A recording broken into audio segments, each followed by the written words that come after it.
जी तो अस्सलाम वालेकुम and welcome back to another video.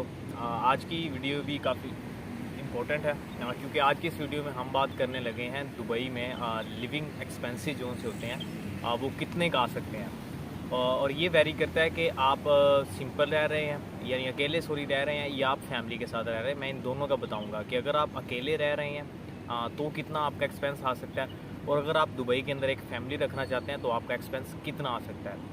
तो जी वीडियो को लाइक ज़रूर करिएगा, शेयर करिएगा ज़्यादा से ज़्यादा लोगों के साथ। तो चैनल को भी सब्सक्राइब कीजिएगा। बहुत से लोग जो हैं 97% 93% लोग जो हैं वो वीडियो सिर्फ देखते हैं, चैनल सब्सक्राइब नहीं करते। तो काइंडली चैनल को सब्सक्राइब किया करें, वीडियो को पूरा देखा करें, काफ़ी इन्फॉर्मेटिव वीडियोज़ होती है। तो चलें जी अपने टॉपिक की तरफ चलते हैं और स्टार्ट करते हैं कि लिविंग कॉस्ट दुबई के अंदर कितनी आती है। अच्छा जी, जो लिविंग कॉस्ट होती है वो दो तीन चीज़ों के ऊपर डिपेंड होती है। अब उसमें दो तीन चीज़ें यही हैं कि सबसे पहले जो होगा वो आपकी होगी रिहाइश, जहाँ पे रेजिडेंस जहाँ पे आप रह रहे हैं। उसके बाद होगा आपका खाना, खाना पीना जो आपने पूरे मंथ के, मैं मंथली के हिसाब से आपको बताऊँगा। उसके बाद होगा खाना, और खाने के बाद होगी आपकी ट्रैवलिंग वगैरह। ये होगी तीन मेन जो हैं। चौथी में एक एक्स्ट्रा जो ऐड होती है वो होगी आपकी शॉपिंग। अब शॉपिंग जोन सी होती है वो आप खाने की भी वो परचेज़ करते हैं खाने पीने के लिए, किचन का सामान। लेकिन जो शॉपिंग होती है वो एक एक्स्ट्रा से होती है, जिसमें आपके कपड़े आएंगे, आपकी और चीज़ें आएंगी, आपने किसी के लिए और गिफ्ट भेजना है तो उसमें वो चीज़ें भी आएंगी। तो ये भी हम इंक्लूड करेंगे और सब कुछ हम एक अंदाज़ा लगाएंगे। इसमें सबसे पहले बात करते हैं जी रिहाइश की, जहाँ पे आपने ज़ारी बात है रहना है। तो दुबई के अंदर अगर आप आके अगर आप अकेले रह रहे हैं तो आपको जी बेड स्पेस मिल सकती है 300 से लेके 500 600 तक बेड स्पेस। सिंपल आपको एक बेड मिलेगा, उसमें एक कबर्ड हो सकती है कमरे के अंदर और इनफ होगा। बाकी अगर आप कहते हैं कि ये नहीं है मेरे लिए अच्छी, तो मुझे कोई अच्छी चाहिए, तो ये है कि फिर मिल जाते हैं अपार्टमेंट। अपार्टमेंट क्या होता है कि अपार्टमेंट के अंदर छोटे छोटे उन्होंने कमरा बनाए होते हैं। उसमें वो होता है डिवाइड वाशरूम होते हैं, और डिवाइड जो होते हैं वो किचन होते हैं। आपको कमरा एक सेपरेट मिल जाएगा, उसमें एक बेड लगा होगा, एक कबर्ड बनी होगी। तो आप अकेले होंगे, लेकिन आपको जो होगा शेयर करना पड़ेगा वाशरूम भी और किचन भी। तो वो तकरीबन आपको मिलता है इस तरह का 1000 के करीब, 800 से लेकर 1000 के करीब। उसके बाद आ जाते हैं जी स्टूडियो अपार्टमेंट्स। अब स्टूडियो अपार्टमेंट्स जो से होते हैं इनके अंदर कमरा होता है, अटैच वाशरूम होता है, और अटैच ही उसी के अंदर ही इन्होंने किचन बनाया होता है बड़ा प्यारा सा करके।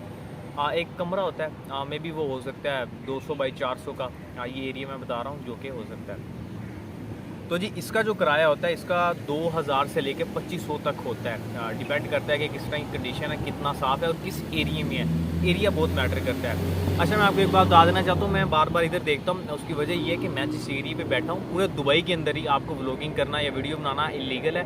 तो यहाँ से पुलिस की गाड़ी गुजर सकती है, तो मैं इसलिए यहाँ पे देखता रहता हूँ। अच्छा जी, टॉपिक की तरफ आते हैं तो आपको समझ लगी। उसके बाद जी आप बात करते हैं कि अगर आप फैमिली के साथ आ रहे हैं, फैमिली के साथ आके भी आपको स्टूडियो अपार्टमेंट से स्टार्ट करना पड़ेगा आगे। स्टूडियो अपार्टमेंट्स में 4 से 5 लोग इजीली रह सकते हैं। इजीली तो नहीं, लेकिन आपको थोड़ा करना पड़ेगा। तो इस तरह लोग रह सकते हैं, 3 से 4 5 रह सकते हैं नीचे मैट्रेस बिछा के। तो जी स्टूडियो जो फ्लैट्स हैं वो 2200 से स्टार्ट होकर 3000 3500 तक जाते हैं, जो कि फैमिलीज़ के लिए होते हैं।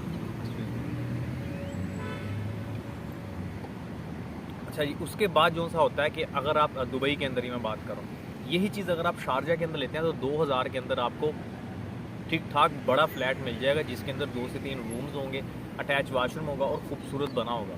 तो जी ये शारजा का ही मैंने आपको बता दिया। तो अभी हमारा ये रिहाइश का टॉपिक हुआ है कंप्लीट। अभी नेक्स्ट बात करते हैं खाने पीने की, जो आपने किचन के लिए सामान लेना है जो वो उसकी। अच्छा जी, अब जो खाने की बात है कि ज़ाहिर बात है आपने खाना खाना है वो आप 2 टाइम खाएं या 3 टाइम खाएं। अगर आप अकेले खा रहे हैं तो ये आप पे डिपेंड करता है आप जिस रूम में रह रहे हैं उनके साथ डिवाइड में खा रहे हैं या आप सेपरेट होकर खा रहे हैं। अगर आप डिवाइड में खा रहे हैं रूम के साथ ही, यानी कि जितना खर्चा आएगा महीने का वो सब पे डिवाइड हो जाएगा, तो आपके खर्चा आ सकता है 150 से 200 तक। और ये वेरी भी कर सकता है कि आप क्या चीज़ें खा रहे हैं। अगर तो आप चिकन खा रहे हैं तो ये कम हो सकता है। अगर आप बीफ मटन या इस तरह की चीज़ें खा रहे हैं, बिरयानी शिरयानी लगातार, तो ये ज़्यादा भी हो सकता है। तो अगर आप खा रहे हैं बाहर तो आपका 250 से 300 अच्छा खाना खा के बाहर से आ सकता है। उसके बाद बात करते हैं जी अगर आप फैमिली के साथ हैं। फैमिली के साथ अगर आप हैं जी तो आपका ये खर्चा जो होगा वो इंक्रीज़ हो जाएगा। लेकिन बहुत ज़्यादा इंक्रीज़ नहीं होगा। अगर आप अकेले 300 का खा रहे हैं तो फैमिली के साथ यही चीज़ खर्चा जो है आपका ये चला जाएगा 600 से 700 तक, मंथली की मैं बात कर रहा हूँ। 600-700 में आपने क्या करना है कि जो आप घर की यूजेस की चीज़ें होंगी, ऑयल होगा आपका, उसके बाद चाय से रिलेटेड चीनी पत्ती होगी, दूध होगा आपका, एक्सक्यूज़ मी, तो उसके अलावा जी आपका और स्पाइसेस हो सकते हैं, सालन वगैरह पकाने के लिए स्पाइसेस हो गए आपके, सब्जियां हो गई आपकी, पानी शानी हो गई, इस तरह की चीज़ें जो सी हैं वो होंगी। अच्छा जी, तो ये चीज़ें जो हैं ये आपको आराम से मार्केट से अवेलेबल होगी। यहाँ पे क्या होता है कि फ्राइडे और संडे को यहाँ पे सेलें लगती हैं। तो हमारे पास एक मार्केट है, मैं नाम नहीं उसका लूँगा तो मे भी कुछ मसला हो सकता है, तो उसका ना मैं यहाँ पे आपको एक ब्रोशर सा लगा दूँगा जहाँ पे उनकी ना डिटेल्स चीज़ों की सेल जो लगी होती है, तो उनका काफ़ी 4-5 सफ़ों का ब्रोशर्स है। तो मैं फ्रंट के 3 सफ़े लगा दूंगा और उसके बाद अगली स्लाइड पे फिर बैक के 3 सफ़े लगा दूंगा। आपको एक आइडिया हो जाएगा कि यहाँ पे रेट्स किस तरह के हैं, तो उस चीज़ से भी आप आइडिया लगा सकते हैं। तो जी ये ख़र्चा मैंने बता दिया है कि अगर आप अकेले रह रहे हैं तो इतना होगा, और अगर आप फैमिली के साथ रह रहे हैं तो भी 700-800 से लेकर 1000 तक इसके ही अंडर इंशाल्लाह आपका काम हो जाएगा फैमिली के साथ। और अगर आप अकेले हैं तो 300-400 में। अभी जो नेक्स्ट बात करते हैं जी वो है हमारी ट्रैवलिंग। जी अगेन ट्रैवलिंग भी डिपेंड करती है कि आप क्या जॉब कर रहे हैं। अगर तो आप जॉब कर रहे हैं किसी अच्छी कंपनी में जिसने आपको गाड़ी दी हुई है तो आपको ज़ाहिर बात है पेट्रोल का ख़र्चा भी वो देगी, तो आपका तो कोई एक्सपेंस नहीं है। लेकिन अगर आप कहीं पे जॉब कर रहे हैं ऐसी कंपनी में जहाँ पे आपकी फिक्स सैलरी है और आपका इतना अच्छा यानी कि कंपनी के अंदर आपके पास अभी इतनी पावर नहीं है या इतना आपके पास अच्छा ओहदा नहीं है कि आपको कंपनी गाड़ी दे, तो ज़ाहिर बात है आपको पब्लिक ट्रांसपोर्ट यूज़ करना पड़ेगी। अब पब्लिक ट्रांसपोर्ट में सबसे बेहतरीन आपके लिए तो है जी मेट्रो, बस, और सबसे नीचे जो अगर हम आएंगे तो वो है टैक्सी। टैक्सी क्यों? क्योंकि टैक्सी का किराया बहुत ज़्यादा होता है, मेट्रो का किराया बहुत नॉर्मल होता है। अगर आप ज़्यादा से ज़्यादा भी दूर जाएँ तो जो है मेट्रो वो आपसे चार्ज करती है 7.5 दिरहम और बस चार्ज करती है आपसे 3.5 दिरहम। बस के स्टेशन छोटे होते हैं यानी कि उनका कम फासला होता है, तो बहुत ज़्यादा लंबे स्टेशन नहीं होते, उसके लिए मेट्रो यूज़ करनी पड़ेगी। तो एक साइड 10 और एक साइड 10 यानी कि आपका डेली का 20 खर्चा आ सकता है, जिसमें सिर्फ आपने अपने काम पे जाना है और आना है। तो अगर आपने एक्स्ट्रा कहीं और जाना है तो अगर आप टैक्सी लेते हैं या फिर आप मेट्रो यूज़ करते हैं तो उसके एक्स्ट्रा चार्जेस होंगे। और यही चीज़ अगर आप फैमिली के साथ करते हैं तो ज़ाहिर बात है जितने फैमिली के मेम्बर्स होंगे उनके उतने मेट्रो कार्ड बनेंगे। तो इस तरह एक साइड अगर सपोज करें 3 फैमिली मेम्बर हो गए, आपके चौथे आप हैं, तो आपने कहीं जाना है तो ज़ाहिर बात है मेट्रो यूज़ करेंगे। तो मेट्रो में बैठ के अगर आप 4 बंदे किसी भी जगह जाते हैं तो आपका बन जाता है तकरीबन 30-35 रुपये। आज फिर मेरा कैमरा गिरने लगा था, हवा चल रही है। अच्छा जी, तो अगर आप मेट्रो पे जाते हैं तो आपके बन जाएंगे 35 से 40 रुपये, तो जाने के और आने के। तो फिर भी आपको ये फ़ायदे में रहेगा। लेकिन अगर आप वो यूज़ करना चाहें टैक्सी, तो आप टैक्सी भी इजीली यूज़ कर सकते हैं फैमिली के साथ। तो बाकी जी आप ये हिसाब लगा सकते हैं कि इतना कितना खर्चा आ सकता है आपकी ट्रांसपोर्टेशन का भी। अच्छा जी, उसके बाद हम बात करते हैं कि जी जो आपने शॉपिंग वगैरह भी करनी होती है, तो शॉपिंग आप पे डिपेंड करता है किस तरह की चीज़ें आप ले रहे हैं। यहाँ पे सेलें लगती हैं, जैसे कि मैंने आपको बताया यहाँ पे बहुत बड़ी बड़ी शॉपिंग मॉल्स हैं, डिपार्टमेंट्स हैं, जहाँ पे सेलें लगती रहती हैं, बेतहाशा लगती हैं कपड़ों की। आपको यहाँ पे 2 रुपये की टी शर्ट भी मिल जाएगी, 2 दिरहम की, 150 रुपये पाकिस्तानी बनता है।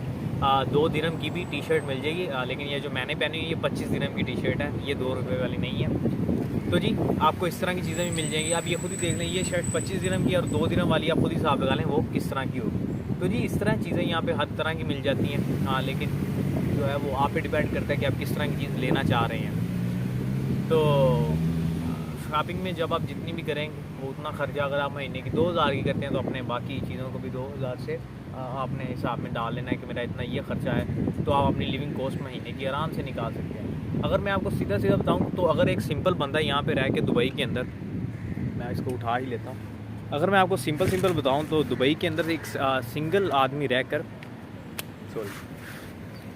जी, तो सिंगल आदमी रहकर अपना ख़र्चा कर सकता है 700 से 800। उसके अंदर उसकी ट्रांसपोर्ट वगैरह हर चीज़ उसके अंदर इंक्लूड होगी। और अगर आप फैमिली के साथ आ रहे हैं तो 2500 से 3000 तक आपका ख़र्चा आ सकता है। तो जी अगर वीडियो अच्छी लगी है तो लाइक शेयर एंड सब्सक्राइब। मैं आपसे मिलूँगा नेक्स्ट वीडियो में, तब तक के लिए अल्लाह हाफिज़। और आज वीडियो में थोड़ी सी हलचल के लिए माजरत, नेक्स्ट टाइम कोशिश करूँगा किसी ऐसी जगह बैठूँ जहाँ पे कैमरा वगैरह गिरने का या मोबाइल हिलने का डर ना हो। तो मैं मिलूँगा आपसे नेक्स्ट वीडियो में, तब तक के लिए अल्लाह हाफिज़।